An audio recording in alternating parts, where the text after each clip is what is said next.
And we're live again. Welcome back, everyone, to the Solvable Mysteries Podcast.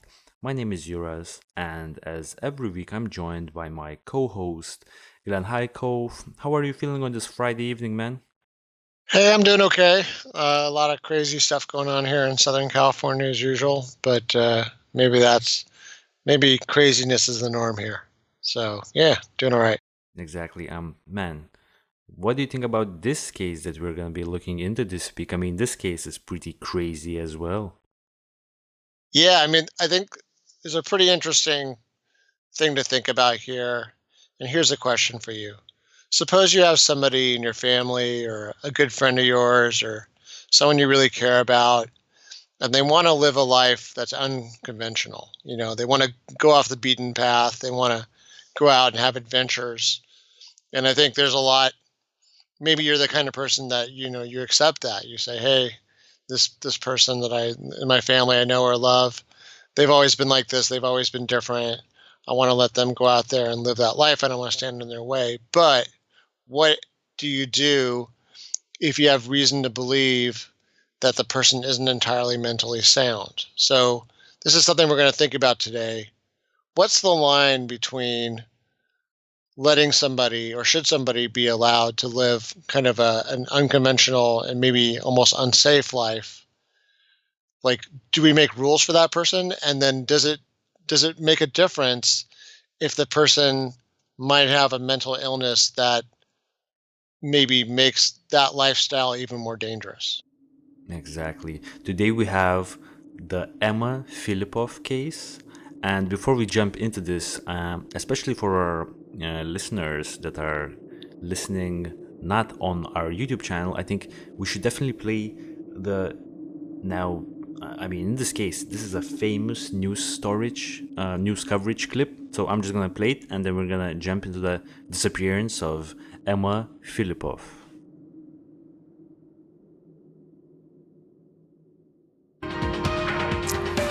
Good evening. Thank you for being here. We begin tonight with a mother's heartbreak and a mother's hope. Shelley Fillipoff is in Victoria searching the streets for her missing daughter. 26-year-old Emma disappeared 15 days ago, just hours before her worried mother arrived on a flight from Ontario, preparing to bring her home. Since then, with no trace of Emma, Shelley has grown more and more desperate. CTV's Louise Hartland has her story. It is by far the worst possible thing imaginable. This is every family's nightmare. Shelley Fillipoff is following up on every lead, desperately searching for her daughter Emma, missing since November 28th. 15 days is just it's much longer than I had ever thought when I arrived in Victoria. Emma moved to Victoria from Ottawa in September 2011. Before she disappeared, Emma was staying here at Sandy Merriman House, a women's shelter in downtown Victoria. Yeah. I didn't know she was there, and I don't know what she was doing there. They don't really know what she's doing there because she does not talk about herself. But everyone did know Emma was in trouble. The staff at the shelter said, we think she's had an emotional breakdown. Certainly the phone calls to me indicated someone who wasn't well at all. In the days before she went missing, Shelley got a number of calls from her distraught daughter, asking her to come out and help her move back to Ontario. But within hours, Emma would call back, telling Shelley not to come. But Mother's intuition told her she needed to. Without telling her daughter, Shelley boarded a plane. When she got to Victoria, the shelter said Emma was gone. She'd left just hours earlier. 2 police officers were the last to see her the night she went missing. They talked to her for about 45 minutes outside the Empress Hotel. Her van was found at the Chateau Victoria with all her belongings inside, including her passport and laptop. I can't imagine her not being with some of that stuff. That just wouldn't happen. Her mom says Emma hasn't accessed her bank account, and friends are hopeful she just decided to get away for a while. She did love the woods, the coast, the water. She wanted to travel, so it's possible that she's out of town. But we don't know what she's traveling with. We don't know what she's traveling on, like financially. And she doesn't have a history of hitchhiking. No, not at all. But until they hear from her, the posters will keep going up. This is heartbreaking. Sorry. Not just for me, but for anybody who's going through this. There's so many people that love Emma. None more than her mother. If you see Emma, you're asked to contact Victoria Police. CTV's Louise Hartland joins us now live. Right, so that's pretty much the story. I mean, this news coverage was done pretty much right after she disappeared. Well, I mean, there was like a few weeks after she went missing. But the interesting fact here is that, you know, it's 2020 now and it's been 8 years and she is still missing. So, you know, I think we should jump into the story of, you know, how she ended up in Victoria and things like that. The last thing I want to mention here is that this case is almost seems to me like a Madeleine McCann of Canada, a little bit. At least that's what I've got in terms of disappearances. I think this is probably a top 5, definitely a top 5 disappearance in terms of popularity in Canada, probably even number 1. I don't know. I mean, maybe some people in the comment section of our YouTube channel could give us some more interesting Canadian cases to cover, but like I think this is probably the most famous one in recent times. So I don't know, man, you want to jump into the story of how Emma ended up living in Victoria, and I will definitely add my thoughts to that. I think we should jump right into the script, right? Yeah, I mean, we don't have a ton of, I think before the story gets going, we don't have a ton of background info about her. I mean, I'm sure there must be somebody that had something to say about her, but essentially she was from the area of, is it Perth, Ontario? That's right. Right. I mean, I'm just gonna step in there for 1 second. It's really interesting how on the news coverage they said that she moved here from Ottawa. So is it not the same place? I mean, my Canadian geography is all over the place, so you know, I just know that she wanted to move in the westward direction in terms of Canada. She wanted to go live on the coast, the west coast. Yeah, I think she was more from like the eastern part of Canada. I mean, right now there's some Canadians probably yelling at us that we don't know our Canadian geography. What I can tell you is where she went to, which is Victoria. I've been there before in my life. It's a really cool trip. So just to describe what kind of area it is, it's really interesting. It's I mean, probably one of the great things about Canada is Canada is like a nice mixture of like the metropolitan and the rural. Yeah. You have a lot of forest. You have a lot of great scenery. Canada is sort of like a lot of the kind of Pacific Northwest kind of scenery of America, but just colder and further north. Victoria is on Vancouver Island, so Victoria is like the big city part of Vancouver Island. Vancouver Island is like this really interesting part of Canada. You get there using a ferry, so you know, like a big boat that carries you in your car over. The last time I was there, this is unfortunately pre digital camera, or maybe I would have had some pictures to show for it because it was such a cool trip. But yeah, I remember being on leaving. I think we left Seattle and we got on a big ferry and we went over there, and it's just it's really crazy, like just really interesting. Somehow it's like a good combination. Somebody I even work with on a contracting job right now. He lives there right now, and it's kind of a crazy mixture of like the remote, but like everything you like about living in like maybe a developed country in a big city, but then having like just all this kind of rural, nice neighborhoods. It's really nice. It's really clean. It's got the architecture is really kind of like, I guess you would call it British, kind of British. Yeah, because we will be looking at the map, and you know, because I have prepared the Google Earth document here for us to look at, and that's what I was thinking, man. That Victoria is actually an amazing place to live. Like, it's like it seems like such a big city. Like it has that big city vibe. It's on the docks. So that adds some cool features to it, but it's not that big. And literally, like right outside of its borders, like the forests, start. I mean, unfortunately for Emma Fillipoff, I think those forests may have played a part in her, life. Yeah, Like, her that's downfall maybe.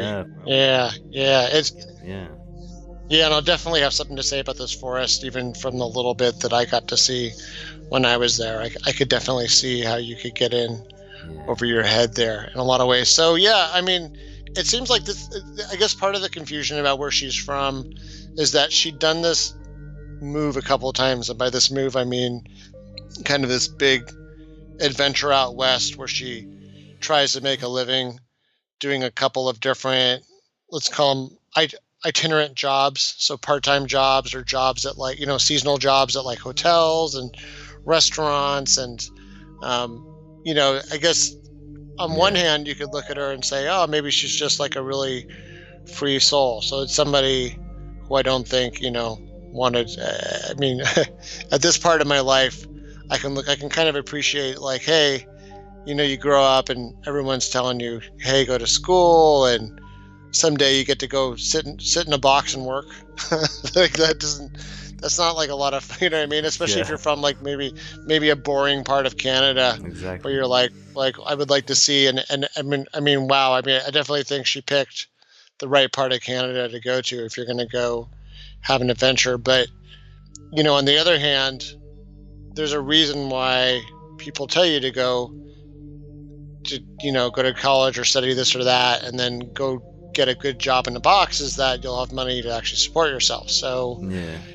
I think one of the themes we're going to see here is that, she would often have these jobs, but she didn't necessarily have super stable accommodation. So, case in point, Right. she had left. Yeah, she left Perth, Ontario with, her car. She had a car, but her car was pretty old already. I mean, her car was a '93 Mazda MPV, and she had pretty much everything she owned in it. And she goes and drives, across country over to Victoria.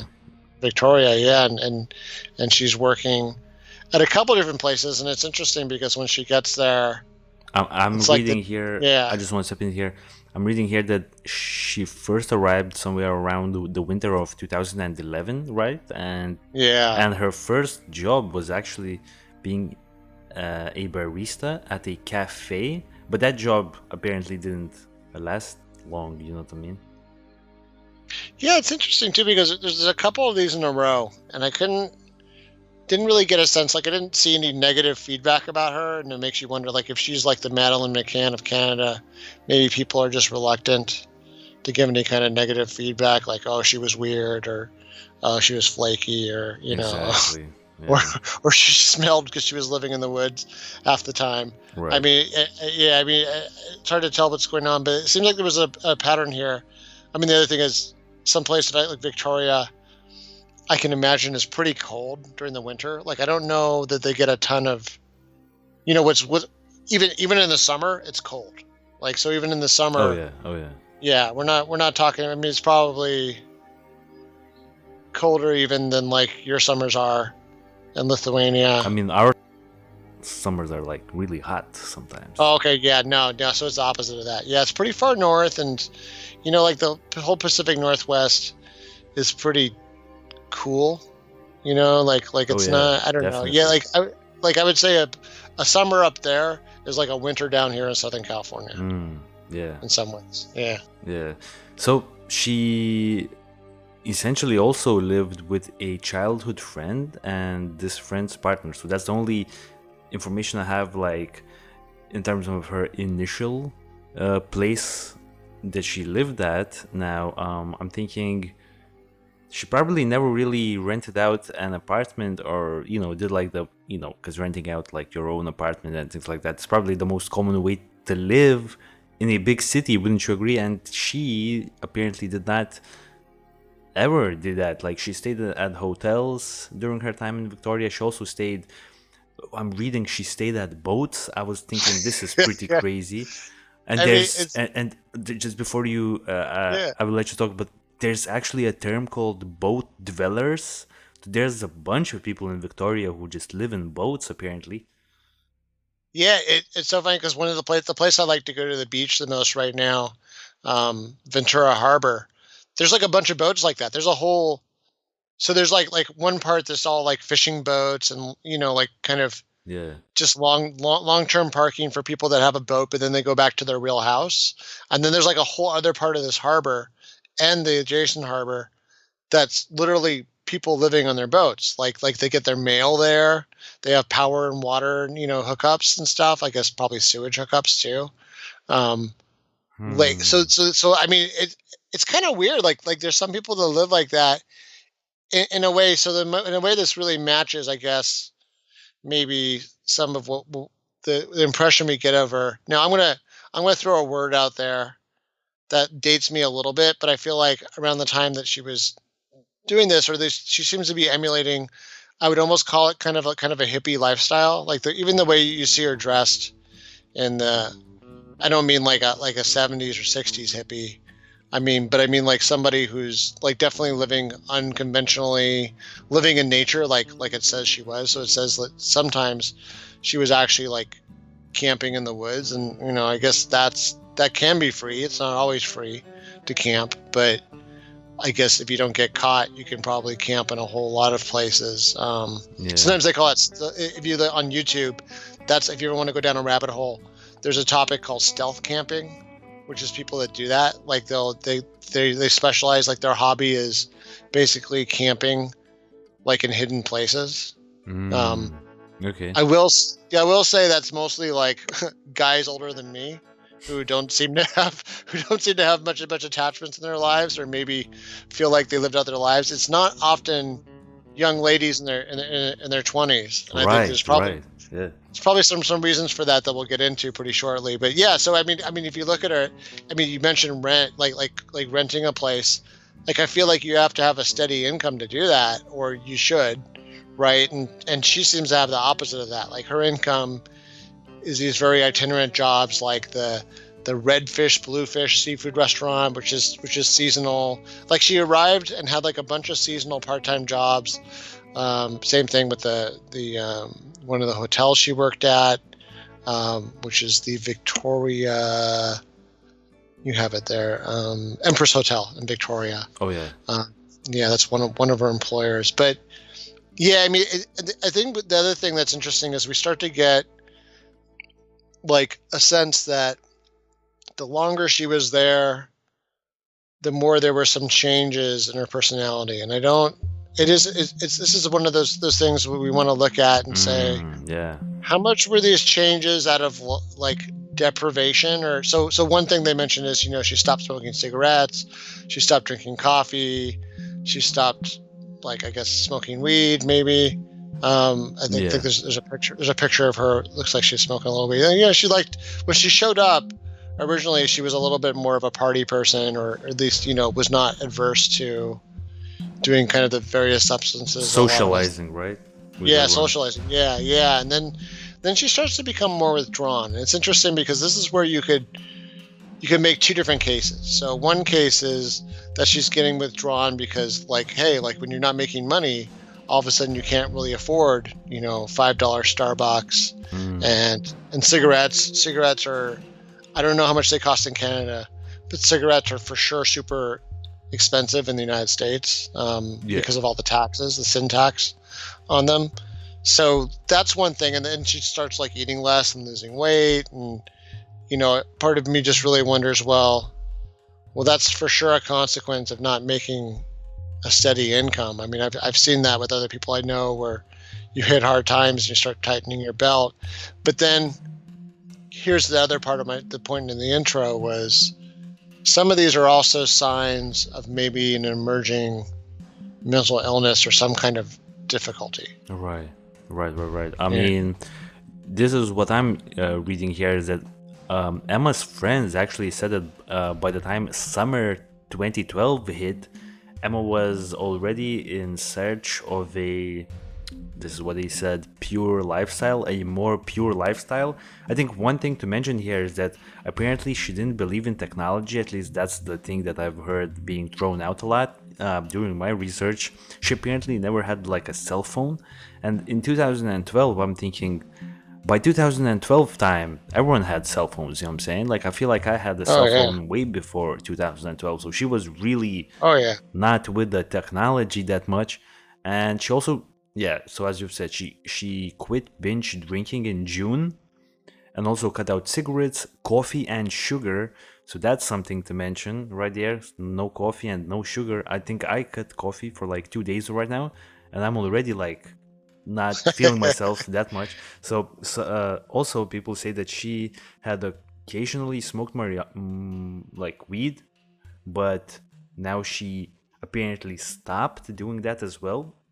So it seems like she quit all of the things that she did, like cold turkey, like on the spot almost. And other reports say that she, like, seeing her take any kind of drug. So she was like, so pretty much people are saying that she never took drugs, like any types of drugs. So she was really uh, her lifestyle sort of was not enhanced by any drugs. Like this was really who she was. She was also vegan, which is not surprising because people Ah. living that type of a lifestyle, they usually are become vegan, and there are also all sorts of like differences in your body and things like that when you go on a vegan diet. It's definitely different from the standard way of, I guess, eating. And also she was experimenting with different combinations of food, so grains of rice as well as popcorn and pieces of fish. And by late summer, she was eating less and less and drinking copious amount of water daily. So I'm assuming that's a lot of water. And friends who also worked on the waterfront, by the way, she seemed to have a whole bunch of friends. From my research, like literally everyone knew her in that town.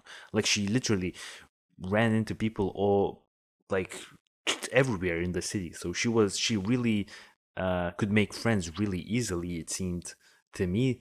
Also, I guess she appeared to have trouble adapting to the changing seasons. So this is a big thing to me, especially.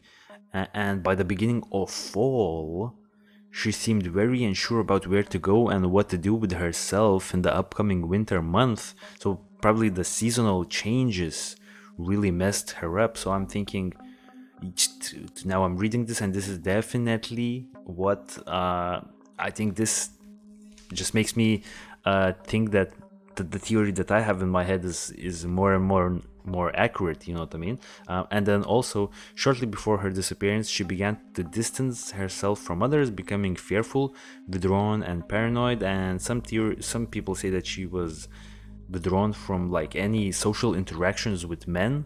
So that's also something to say here, that she, for some, but this is questionable. No one really knows if that is factual. But I guess a lot of people are saying that she was for some reason avoiding men. But I think these people are the supporters of the, I would say, kidnap theory, because there is a theory that this one dude, I think we will refer to him a little bit later, kidnapped her because he was in the same town under like really suspicious coincidences, I guess, and whatnot. So okay, man, let's jump into, I guess, the disappearance, right? I mean, anything you want to mention about this before we go? Yeah, it's interesting. The vegan thing, now that I think about it, it starts to make me wonder. Maybe this will get some of the vegetarians and vegans mad at me, but I can't help but wonder, really. Okay, so I don't think it's that controversial to say that it's pretty common for people to do vegetarian or veganism wrong, especially veganism, because it's like a more extreme version of vegetarianism. There's been, no joke, there's been a whole scandal of like vegan Instagrammers and people that were big on vegan social media that got caught cheating, and they didn't get, Like they're they're busy Instagramming, like, oh, I'm so pure, and I'm so like I'm the best vegan person ever, and I did, here I am 10 years in or whatever. But then it turned out they were secretly eating meat, and then Oh, that's a big no-no. yeah, and then the thing is, because it's like you're kind of putting out this philosophy and saying you're doing something, but then like it's not because they were weak. Yeah. It literally was because like they were breaking down, like they weren't getting enough nutrition. So that's what I mean by doing it wrong, is that unfortunately it's really hard to get the right amount of nutrients and things your body needs from a vegan diet. There's like a special combination of certain things you're supposed to have. I can't imagine that somebody that's not working regularly and already seems to have a pretty constrained budget. I mean, there's this weird, kind of almost alarming pattern of like this desire to be pure. So this is something I want to kind of look at again. Is this mental illness? Is this like some kind of like religious version of a hippie philosophy where you're just, for some reason, instead of being about exploration, because sometimes the hippie philosophy, the adventurous philosophy is about experiencing things and using mind-bending drugs and looking inwards and trying to find things about yourself using these different substances, so that's why you're not necessarily against marijuana or against things like LSD or magic mushrooms. But then she's almost doing like, I mean, she's at some point she's starting to constrain stuff like a really religious like monk would do, right? Yeah. Or like a nun or somebody. It's kind of strange. It's almost like the non-religious version of like religious abstinence, where she's really throttling down. But I guess what's alarming is she's sort of starving herself of these other calories, right, when she's also following a dietary practice that's also starving her of other forms of like, animal fats and proteins. So that makes me wonder how much that helps precipitate a crisis. Now, you mentioned that she's kind of worried about the winter. Well, we know from what we've heard so far from different people in her life that she was living in the woods sometimes. So she was camping. Yeah, I'd be pretty worried too. Because this is a place that gets snow, right? This is a place Exactly. like this is like camping like the Dyatlov Pass. I mean, it's not as bad as Siberia, but it's not a joke. Like, I don't even know that like even camping here in California can get pretty cold, without snow. I can't even imagine what it would be like. Yeah. Like when winter's coming and even spring Well, in that area. Right? I think Yeah. this is a good. I think this is a good time to mention where she was living during the time of her disappearance. So she was, as you've said, she was camping, but I think during like the beginning of fall, she sort of had to quit that lifestyle of camping, and she actually moved to the women's shelter. Now I have the women's shelter here. It's the Sandy Merriman house. It's a women's shelter, I guess, for women in distress. So I think we've talked a little bit about these types of facilities, right? Before recording, I asked you whether or not you had to like pay some sort of money to stay there, and you pretty much like gave me another explanation. So you want to like quickly like mention I guess her situation at the women's shelter. Yeah, what the point is of a women's shelter. So one of the big crises, especially for women, is often women will be dependent on at least more traditionally, women used to be dependent on like a male caregiver, especially in the eras before women were more likely to have jobs. But even now, I mean, it often takes two incomes to keep a household going. And what would happen is sometimes women would end up in let's say a problematic relationship, like an abusive relationship where they're being, abused or exploited by their domestic partner, whether that's a husband or a boyfriend or something like that. And it's a real crisis because, you're stuck between, the frying pan and the fire, a rock or a hard place, where women might stay in a relationship just literally to have a roof over their head and not end out on the streets. But then eventually the guy kills them, kills her. So that's to try to combat this and to try to give women an alternative, and just as a side note, in sort of my extended family, or family of in-laws and things like that, there's just people I've known that have actually ended up in this situation where, let's say somebody, from like somebody I know, like, yeah, they literally were in this situation where their husband was just becoming increasingly hostile and problematic, and she and her daughter ended up at one of these shelters for exactly this reason, because they needed a place. And then the guy was also like, it was weird, like the guy wanted them out of the house, but then would change his mind and was stalking them. It was really, and this is what the other part of it is. That's crazy, man. It's also providing security. So sometimes these women are literally on the run from like an abusive, maybe homicidal domestic partner. So that's part of it. But then the other part of it is, even if, so someone would look at this and just kind of accept that maybe, Emma was on the run from, well, that isn't necessarily the case either. I mean, here's the other part of it. And what I alluded to earlier, I would say that sometimes women, because on average they tend to be smaller, on average they tend to have less upper body strength, on average a lot of different reasons why women tend to be more at risk in homelessness situations, or situations that are emulating homelessness like this, where you're kind of living out in the woods and you're living not in a house or an apartment. You're living kind of in the wild. You're vulnerable. I mean, anybody that's homeless is vulnerable, but I think in this case, she's having living habits that, Right. when you're alone by yourself in a tent, you're already at risk. And I don't know that it's as easy for someone she was like, what, 90 something pounds when she disappeared. Something I mean, like that's not, I mean, my 10-year-old daughter is like 90 something pounds. So that's not very strong. It's not very able to defend yourself. Let's not forget, this is a place that I think they have bears out there. If they don't, I mean, they have some kind of, Canada does have wild animals. I don't know if Vancouver Island does, but yeah, I mean, it's just a lot of reasons to not be homeless. So this is a long-winded way, a little bit, of saying that, yeah, a shelter like this might, to some degree, offer basically like homeless shelter services to someone like this. I mean, eventually they would also try to, I think, get her into programs if they think that maybe this is the result of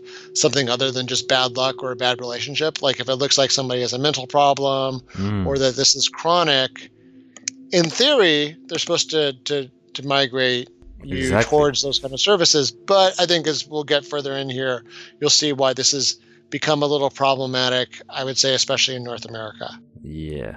I mean, man, that's a really good analogy on what I guess the shelters do for women, and the types of situations that women can find themselves in. And Emma's situation was definitely a strange one, to say the least. Now, on November 20th, I think someone from the women's shelter, because at the women's shelter, let's not forget, she wasn't talking that much to other people. She was really like quiet and kept to herself. Now, she always like helped people out, and she was like a really good person, but she never really talked about her personal life.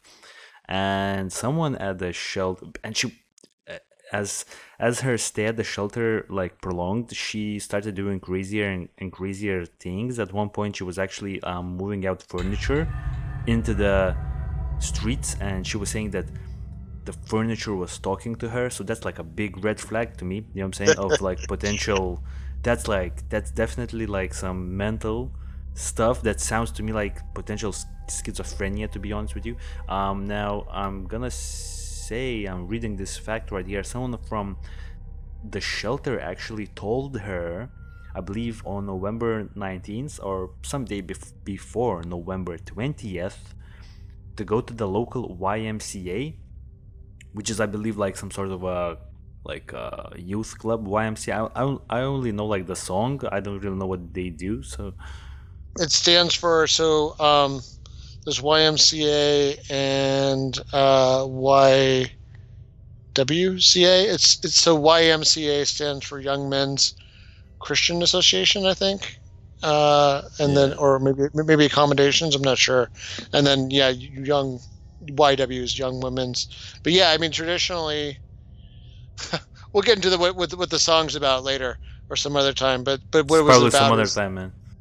yeah, it's probably better for a different topic. But yeah, it's the whole point of it is basically to and it's like a nonprofit that offers a bunch of services, but also including some really low priced budget accommodations, basically out of charity. Again, it's not so far as like a shelter, but it's the same Right. intention, Right. same intentions of like charity in their hearts. Right. So she goes there to get a membership on November 20th, and she's acting really strange. Now I will say the footage I might edit it in the post-production. I'm not really certain if I can find it. So for everyone who is listening to this podcast on our YouTube channel, Solvable Mysteries Podcast on YouTube, you could pretty much just see the stills from that surveillance footage when she entered the YMCA on November 20th, and she was acting really strange. Like, she apparently went into the YMCA, she stood around for there. I'm not real certain if she got a membership or not, but she was acting really, really freaked out. It almost seemed that she was hiding from someone. She apparently goes into the YMCA, stays there for a while, paces a little bit, walks around, leaves the YMCA, then re-enters the YMCA like immediately, leaves it again, and then re-enters it again. So I'm reading here that she was entering and exiting the building 4 times within a 14-minute period. So that's a lot of times within 14 minutes to enter and go out. So I'm thinking this is probably, because people are immediately gonna suspect that this is probably that she is hiding from someone, maybe a potential ex-boyfriend, because she did have a boyfriend whose name was like Julian, and he was like a really stalker type of a boyfriend, but he's been cleared by the police and by the investigations, but he was a really weird character as well. He apparently not only stalked Emma, but also stalked her family members, was actually emailing Emma's father, who was an artist. He was emailing Emma's father, asking about Emma and things like that. So he was like he was a weird person, but he was cleared. I strongly believe that Julian dude was just like some random character who was just a real oddball, you know what I'm saying, in Canada, just some Canadian oddball. But just in general, I'm thinking that this is probably signs of early schizophrenia, like pacing around, not like knowing what to do, like within 14 minutes. If you're really trying to hide away from someone, wouldn't you just stay in there and not walk out for like an hour? I mean, the YMCA is not gonna kick you out, you know what I'm saying? Yeah, why would you? That seems like a good way to get found. That almost seems like you're looking for somebody if you're going in and out like that. I mean, that's not keeping yourself hidden. Yeah, that's Yeah, not, maybe maybe the furniture in the YMCA was talking to her too, and she was trying to test what talked to her more, the outside or the inside. I mean, that's the only explanation I could think of, because like, no man, that's not a logical way of hiding from someone. You just go and take a seat at the YMCA for like a while. I mean, the YWCA or where she was. So yeah. So I'm thinking, yeah. Yeah, I mean, it definitely there were a lot of problematic signs, and I think it's probably worth mentioning at this point. It wasn't like her family wasn't aware of this. It seems like she probably was also aware. I think sometimes people that are having mental difficulties, they're not necessarily completely oblivious to what's going on, or they can sense that something's out of whack, or be in some kind of distress. So it's interesting that kind of in the days, I think it wasn't just the days before this, I think maybe it was even for a longer period of time, but our research says the days preceding, it says that she had actually phoned her mother to ask if she could come home, and and then she would do this weird thing where her tone would quickly change, and then she would ask her mother not to come see her, in Victoria. I guess it's a little bit weird the way they wrote this. Yeah, because why Yeah. it was weird for me, because they wrote it as if at first she asked her mother, "Can you help me come back home?" And then she later said, "Don't come here."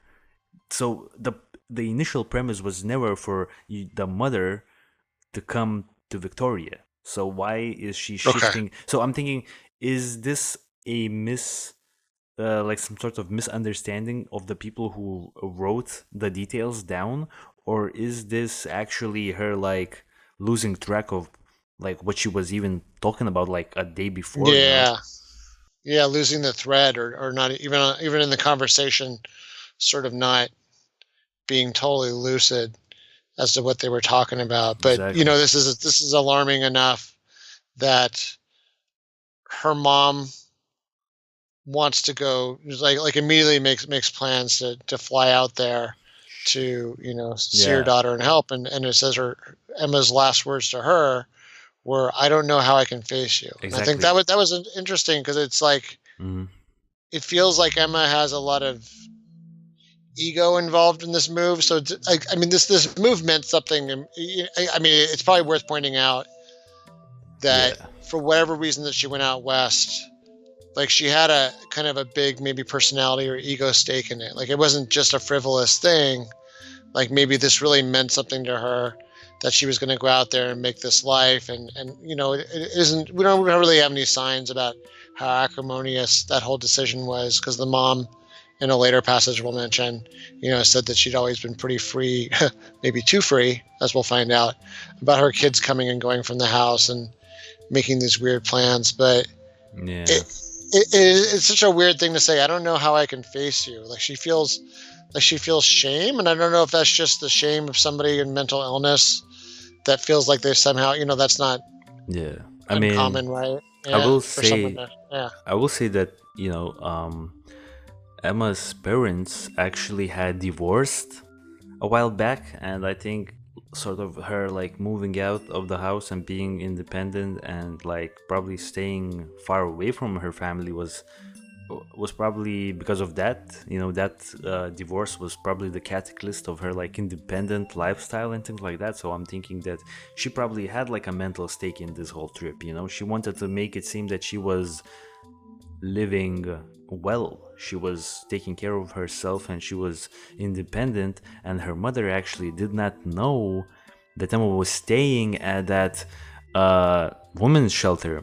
Remember, like, what made her mother make the trip, make the flight all the way to Victoria was the realization that her daughter is staying at a women's shelter. And I think that, plus the phone calls, sort of was too much of a red flag for the mother, and she had to fly out to Victoria. And I Yeah, guess, yeah. and even before I just saw this other part. It's also with because someone might ask, like, well, okay, all this weird behavior, her sort of withdrawing, moving furniture out of the hostel, or these different places she's staying at, the shelter. Why didn't anybody call the police? Well, it turns out that they did call the police before. So, at one of the places she was staying, I think it's the women's shelter who called the police. Yeah, it's a staff at the hostel, but I'm not sure. I think they meant the shelter. Yeah. That's they, a big misconception here. Was she staying at the hostel, or was she staying at the women's shelter? I think that the hostel was definitely the women's shelter, because I don't have any information about no hostel. So I'm thinking it's the something women's separate. shelter. Yeah. Okay, yeah, maybe just a synonymous. Maybe it's a Canadian English thing. So this is sort of interesting, and I don't really know where to kind of place blame on this. So sounds like the cops didn't take it super seriously. Like they show up, and basically they don't see someone that seems like an immediate threat to them. So like it's not someone slashing their wrist or threatening to kill themselves. And they say, oh well, she seems like they didn't even send her for a mental health assessment. And they say, well, just why don't you get back in touch with us if things escalate. But I think it sounds like They never They have. never got back. Yeah, they never did. And Which it's is hard to tell. crazy. Which is crazy. I think this is where the blame should sort of almost be put. I mean, how?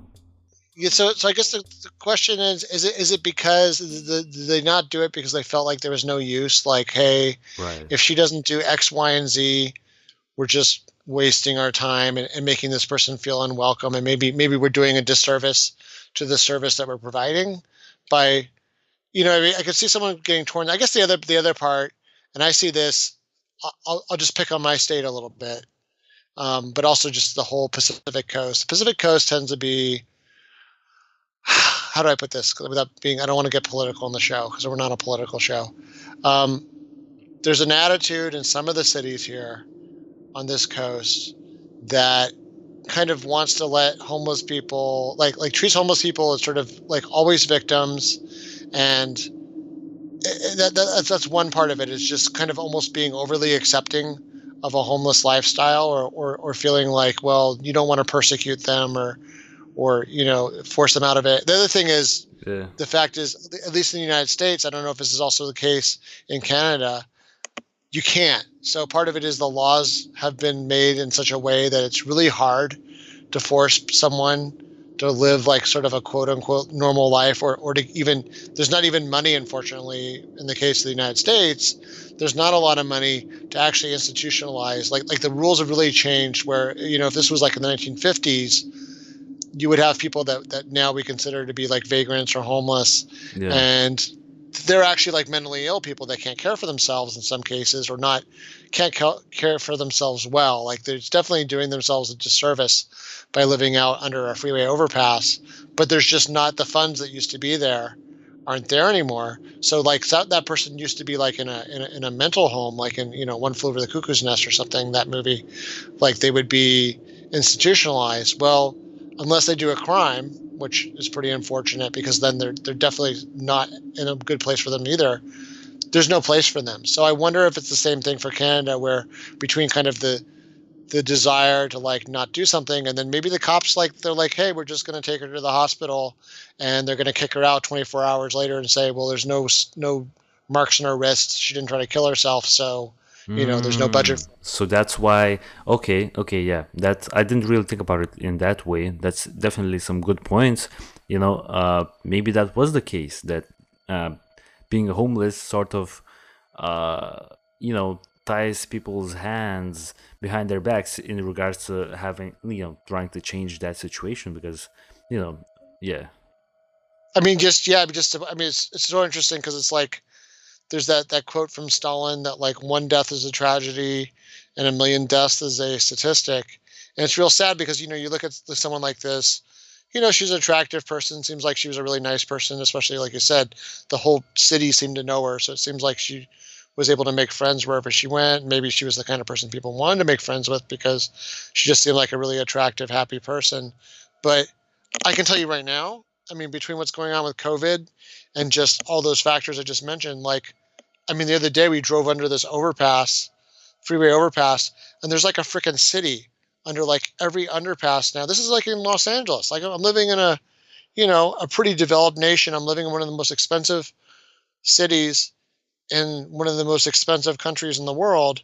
And we have people that are living worse than her under our, and in like 100, I was telling you, we got up to 121 degrees here in the Valley, Fahrenheit, which is like 49 degrees Celsius for all of you folks not on Fahrenheit. It's amazingly hot. I mean, some amount of those people must have died, but that's going on not just here in Los Angeles, but all over the country. We have a big housing crisis. The housing's too expensive.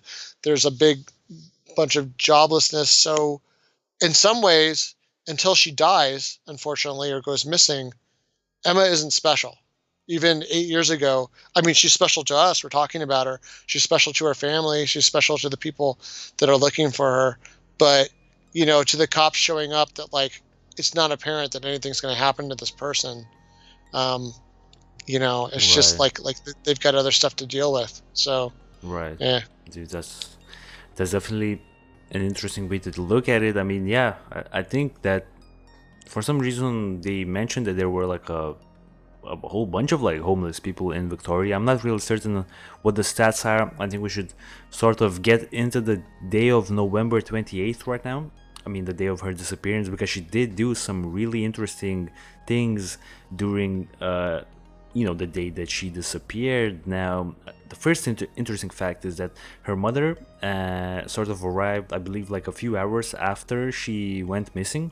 So, I mean, maybe if the mother would have managed to book a flight one day earlier, this story, we wouldn't even know about the story. No one even would talk about Emma Fillipoff if that had not happened. But unfortunately, her mother missed Emma by like 3 hours. So let's jump from the beginning of the day of the November 28th when she disappeared. Now I have a Google Maps, Google Earth, I would like to say, prepared with all of the, I guess, interesting locations regarding Emma's disappearance. And I'm thinking we should go from the beginning. I'm looking at a timeline right now, and it says that Emma actually phones Shelly, so her mother, and changes her mind one last time, and as she says, "Don't come, Mom, not today." I think she said something along those lines, "I can't face you." So this happened on the 28th at 4:30 a.m. So that's the first interesting thing in this case, that they were having these 4 a.m. phone calls, like 4 a.m. in the morning. That's pretty wild. Now at 7 a.m., so two and a half hours later, Emma goes to the Chateau Victoria. She's very upset about the notice on her vehicle. So the van, we didn't really talk about the van. She had bought a van because she was sort of planning to like explore the island more and more, but the van was actually a financial money pit. Like, it was a complete money pit. She had to like constantly repair it to the point where she just ended up leaving it at parking lots and things like that. So at the Chateau Victoria parking lot, which was a hotel, I think we have the chateau right here. Oh wait, this is not the Chateau Victoria. The Chateau Victoria hotel is this right here. So I believe she left her car in this parking lot. So basically, the arrangement was that on the 28th, on the day of her disappearance, the hotel staff told her that you have to move the vehicle right now, today. But she then said that she sort of pleaded to them that she will do it tomorrow. So she asked them if she could keep her van in the parking lot for one extra day, which surprisingly, I guess the hotel staff allowed her to do, and she was off on her way. So this happened at 7 a.m. At 8:23 a.m. we have her going to the 7-Eleven, which is right here, and I guess this is the second place where we see that really interesting behavior, where she goes in and looks around. We have some stills. I might also edit in some footage if I can manage to get it, because it's definitely an elusive piece of footage. So we can see she's already like looking pretty strange in these stills, and she was also doing the exact same thing that she did like 8 days prior in the YMCA, because remember, the YMCA appearance was on the 20th and this is on the 28th. So she was doing crazy stuff 8 days before. So it's not like something just came up on the day of the 28th. She was being crazy from way back then.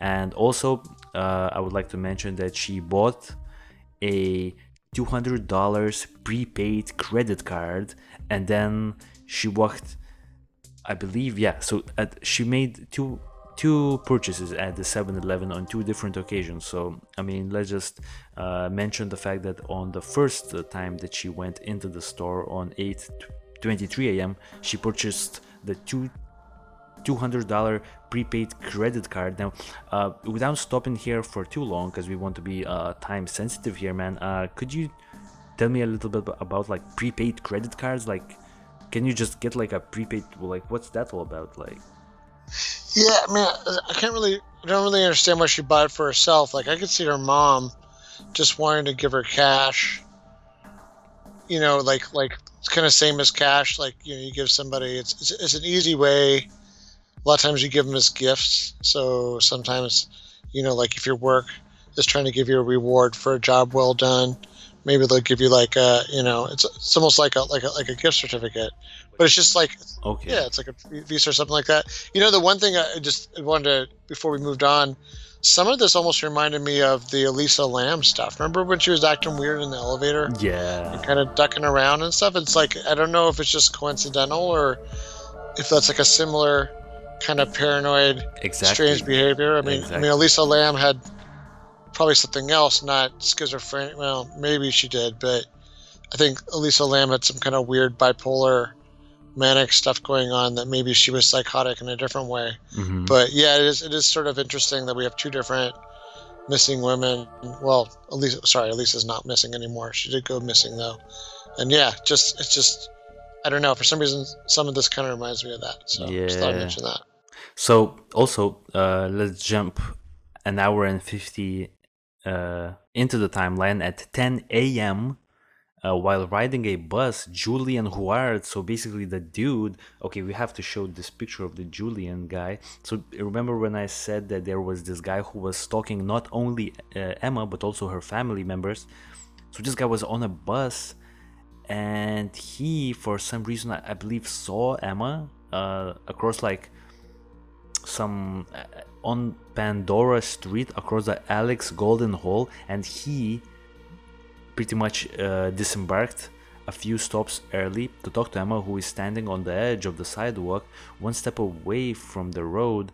Now, Emma was wearing a puffy light colored coat and her hoodie pulled up over her head and hair flowing out in disarray. So, that's probably not the most common way to wear clothes. I mean, but let's remember, this was fall.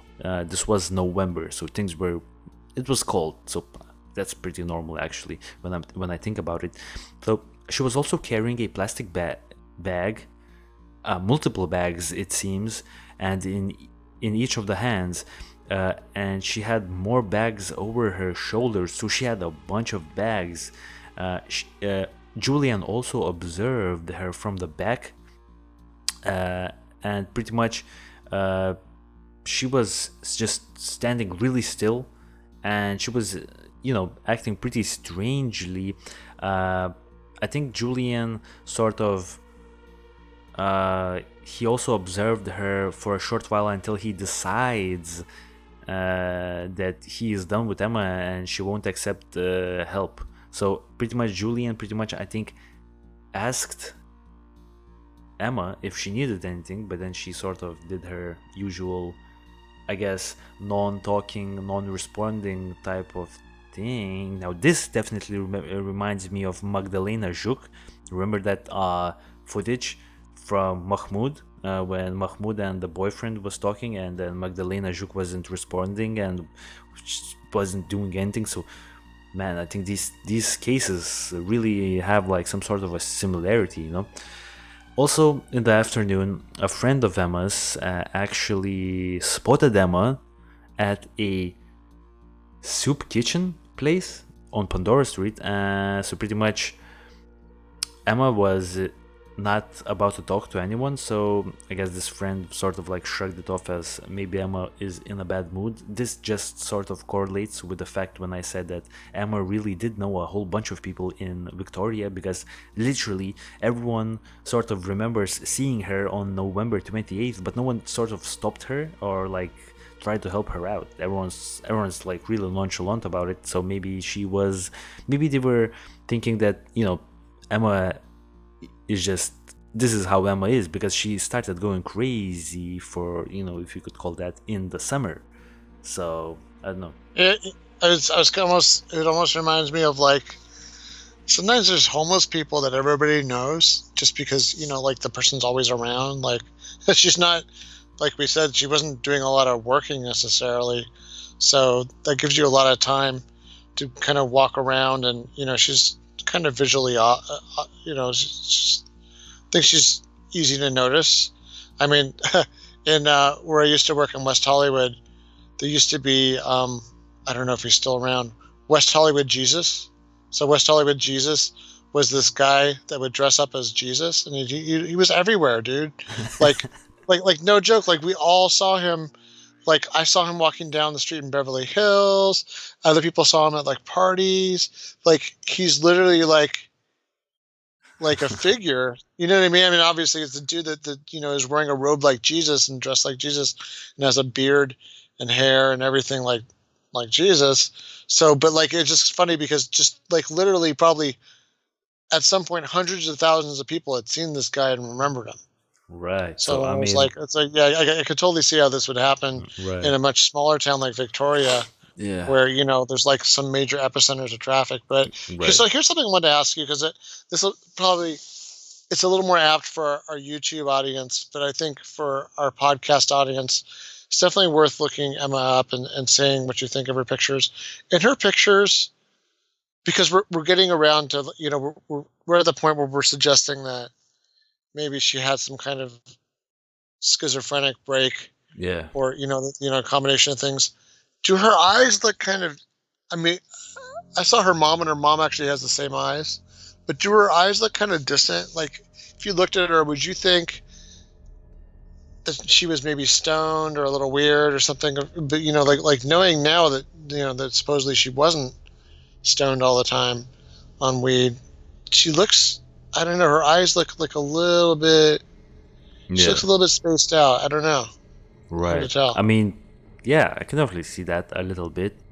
I just want to finish up the timeline here, just to not lose track of where we are in the story. So, I will probably talk a little bit about the 1 p.m. sighting. So, a witness at 1 p.m. So, this is after the afternoon sighting at the soup kitchen.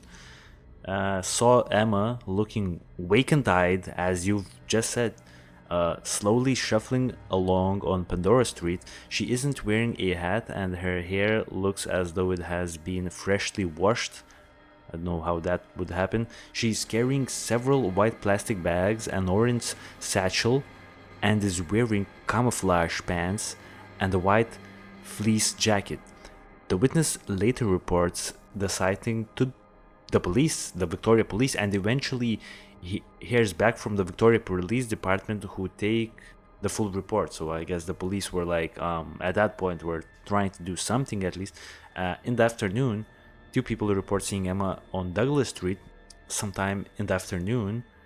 They were so concerned by Emma's strange behavior of walking back and forth in the street looking confused and lost, they immediately called the police, who took the report. However, it is unclear if they followed up. So basically the police was getting called all the time at this point. This was the first 911 call made that day. The witness recall her wearing shoes, though they later heard from others who saw Emma that day wandering barefoot in the street. So this is a big thing in this case, because during her last sighting, she definitely was shoeless. The police saw her, so they definitely noticed that she wasn't wearing shoes. So apparently she was, at some points during the day, she was wearing shoes, then she was not wearing shoes, she was wearing a hat, then she was not wearing a hat, and her hair seemed freshly washed for a person who is, halfway homeless. I don't really know how that happens. Now, another witness actually reported seeing Emma walking down that afternoon with an older man, but no description of this man was provided. I'm not really certain if that was even Emma, actually. Also, a man who visited the rock-based shelters claimed that he saw Emma there at some point that afternoon, so she was probably at the shelter, but also no details are provided, so may have been Emma, may have not been Emma. Also, now this is some real credible sightings. From 4 p.m. to 6 p.m., Emma is sighted by the same person at 2 different locations. So she first crosses their path as they exit the main Douglas Street doors of the Bay Center. She's shuffling, moving slowly northward on the west side of Douglas Street, her long mane of hair flowing out the side of her hood. About 45 minutes later, they are in a car stopped at a corner of Douglas and Finlayson Street when To their surprise, they see Emma crossing the street in front of them. She glances their way and gives a sad smile. They really want to help, but fear she might question their intentions. So they go to the Victoria PD headquarters to report the sighting on November 30th. The police actually take their contact information but never call back to get a full report.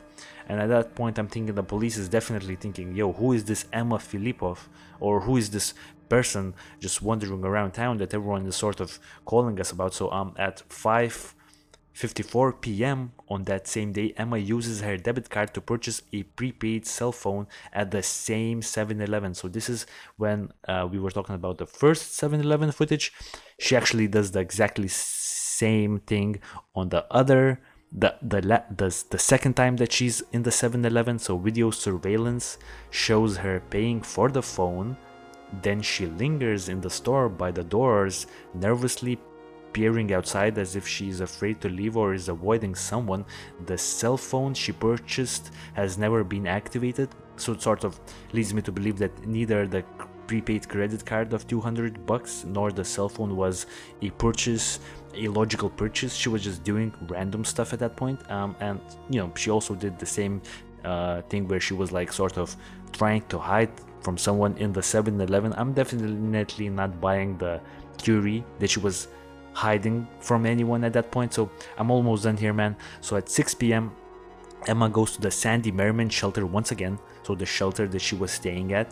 She witnesses at the shelter report Emma becoming very anxious and upset when told by a staff member that her mother is on the way. She storms out the front door. One resident tries to run after her but quickly loses sight. She reports Emma having mixed feelings of relief and fear about her mother's arrival. So, potential schizophrenia.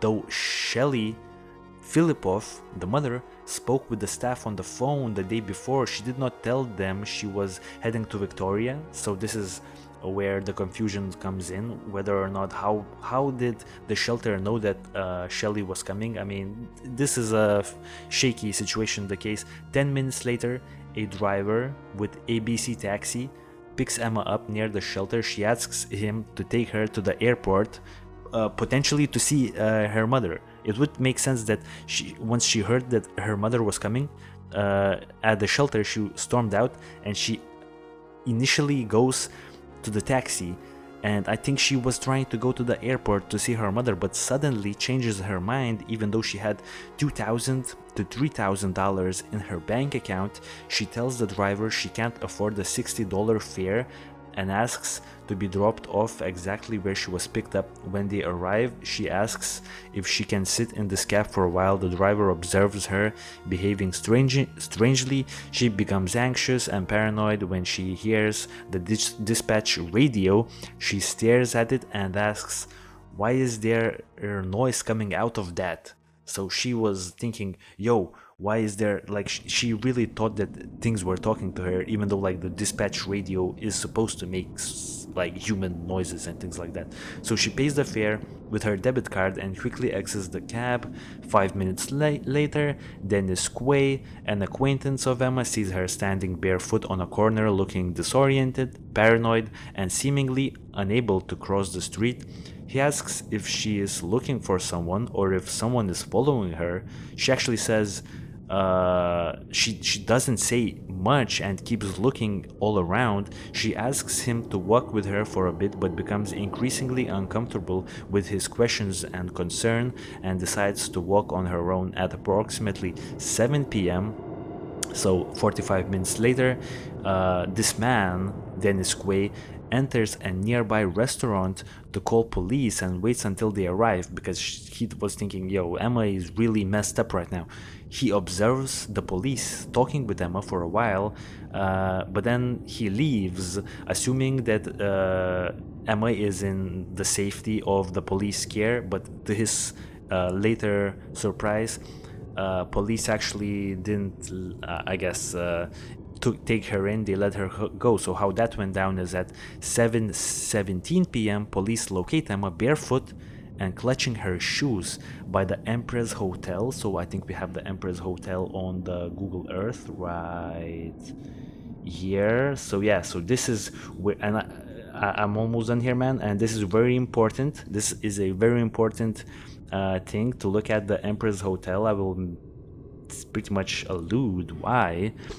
Because according to police, Emma did not engage in a dialogue, but rather answered with one word or nodded her head while they were asking her questions. It was almost 30 minutes before she even spoke. Whoa, what's with the Google Maps here? So yeah, it's the Google Maps really messed up here. Yikes. Oh, am I losing connection or something? That could be a bad thing. Anyways, can you hear me, man, by the way? Yeah, I'm still here. Okay. So maybe just the Google Earth had lost connection. I was like, did I lose internet connection? Okay, so anyways, the police pretty much had to let her go because they thought that Emma was not a threat to herself or to other people. I'm thinking that's definitely questionable. Then also at 11 p.m. her mother arrives at the shelter and learns that Emma did not claim her bed that night. The shelter calls police immediately and Emma is a missing person. Police arrive at 12 a.m. at the shelter shortly after midnight to take report. Emma is declared a missing person, never to be seen again. So why I said that it was important to look at where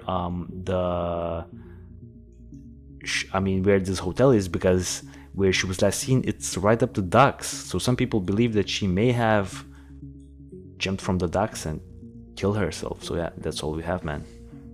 So yeah, that's the timeline. And then I think there was a couple other things we can tack on, I guess, before final thoughts was there was somebody, I think, was this included what you already mentioned, that there was somebody that claimed years later that they had encountered her?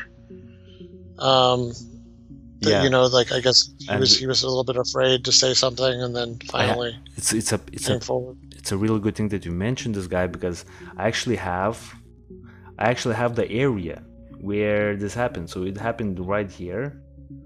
It happened in this little town right here. So on the same day, I believe, some man actually said that he picked Emma up for like a drive, and Emma asked her to take her. I'm not really certain where, neither was the driver certain where Emma wanted him to take her, but she apparently wanted to go somewhere, but this guy was actually running late for work at that time, because I don't know, maybe he was just late for his work. So he dropped her off at like a gas station. Now the important thing here to mention is that this dude who picked up Emma and only reported the sighting in 2018, he was actually afraid to be implicated in the disappearance for some reason. And also the way he described Emma's behavior is really odd, because he said that he basically was passing by and he saw a woman acting really crazy, like shaking around, like acting like erratic movements, things like that. So he stopped. He was like, "Do you need any help?" She got in the car. She said, "Can you take me somewhere?" Once she got inside of the car, she immediately relaxed and she sort of started acting more sane. But then, once he stopped at the gas station to let her out of the vehicle, immediately after she jumped out of the car, immediately the next second she started acting crazy again.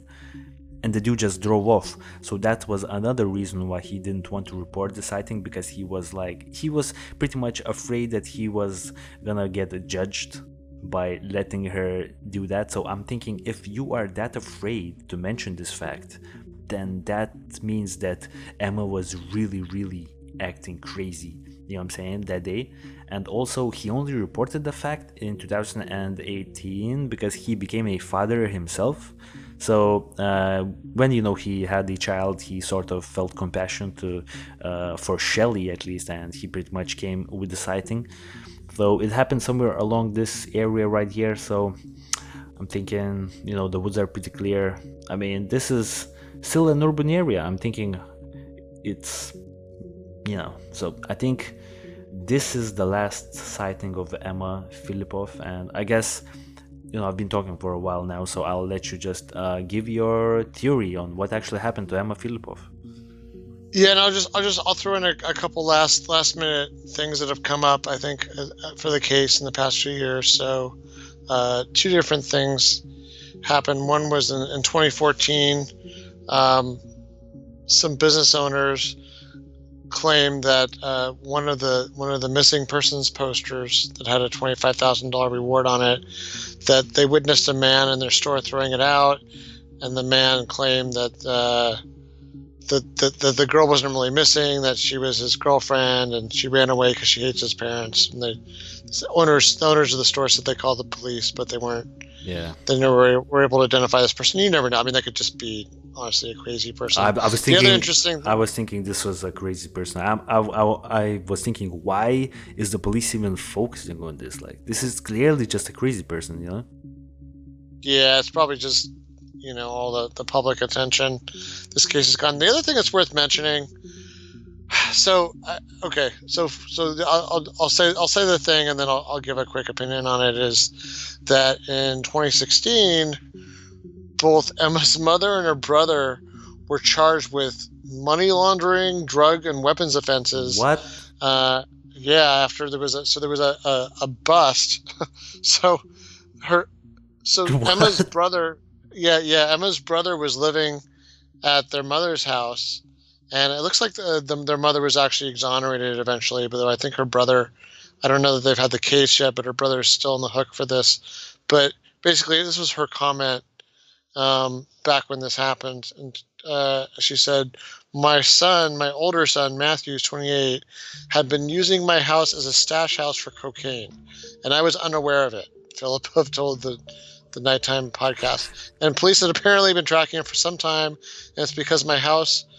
It's my house when I was addressed, and I felt that I must in some way be involved, and therefore charged me. So, anyways, she says she wasn't aware, and she says that basically she was already kind of out of it because of the Emma going missing, and that she kind of always had a very. It's pretty hard to miss these things, I'm thinking. Yeah, here's the thing. On one hand, apparently after this happened, there was a lot of nastiness in the web, and she got attacked by a lot of people. And look, I get it, because when something happens to anybody, you always want to feel like there's a reason for things to happen. There's a logical explanation. So one person might look at this, especially what goes on with her family, and be like, look, like apparently she's been attacked on like Facebook and stuff like that. So people say, oh, what kind of mother are you? Like, what kind of house are you renting? I get why people would do that. I'm going to hold off from doing that. I mean, right. I don't really know. I guess we don't have enough information to know really what's going on in that house. But yeah. I mean, it was pretty inconvenient and pretty crazy. And like the stuff that got seized was like a sawed-off shotgun and a switchblade, and it was. Yeah, here we go. Christ. Here we go. This says OPP. I guess was it Ottawa Police or Ontario Police found cocaine, marijuana, bundles of cash, a sawed-off shotgun, a double-barrel shotgun, ammunition, and a switch. I mean, look, some of these things are normal, like a double-barrel shotgun, ammunition. I mean, bundles of cash is a little suspicious, and, coke and marijuana. Yeah, that's a little bit. I mean, the sawed-off shotgun and the switchblade and the coke are probably the worst. Yeah. The worst of that thing. But yeah, anyways, it's interesting. The family seems to have a little more chaos going on, and you don't know what's the chicken and what's the egg. The thing I would like to point out is, we've already talked about that whole thing about, if you had the power to stop somebody, there were some signs supposedly that maybe Emma had some kind of mental issues even at a much younger age.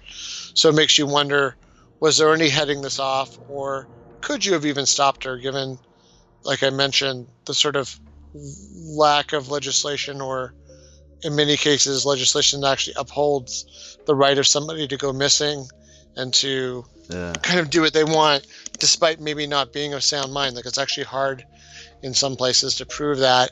I think the one thing maybe it is worth pointing out in closing is that you can't help but notice that a lot of people saw her, saw that she was seemingly a good person.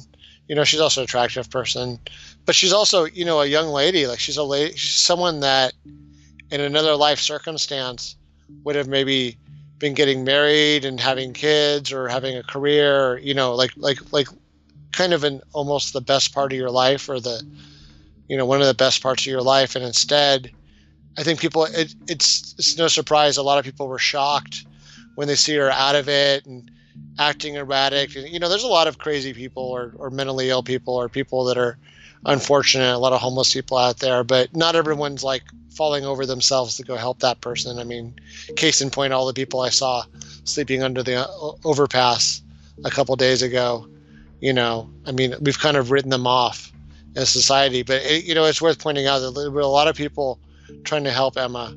So it really is unfortunate that, for whatever reason, they weren't able to get her the help. And I think, frankly, I think maybe she wandered off into the woods and died, like just from whatever lack of nutrients and stuff she was already experiencing that maybe was exacerbating, some kind of schizophrenia or some other kind of like psychotic state. Yeah. That, I think maybe that's what was going on. I mean, I would have to agree with you. Before recording this episode, we sort of, I think, talked a little bit about the potential theories, and I'm thinking this is definitely the more likely case than she was actually conveniently abducted by that crazy stalker boyfriend. He was not even that crazy. He was just seemed like an socially awkward dude. He went on like TV shows and things like that to talk about the case, and he just seemed like a socially awkward guy who wasn't really good at social interactions, didn't really know how to act. Maybe that's what attracted him to Emma a little bit. I'm thinking this probably what you said, that she probably wandered off somewhere, maybe even like you could get into an accident when you're in that shape.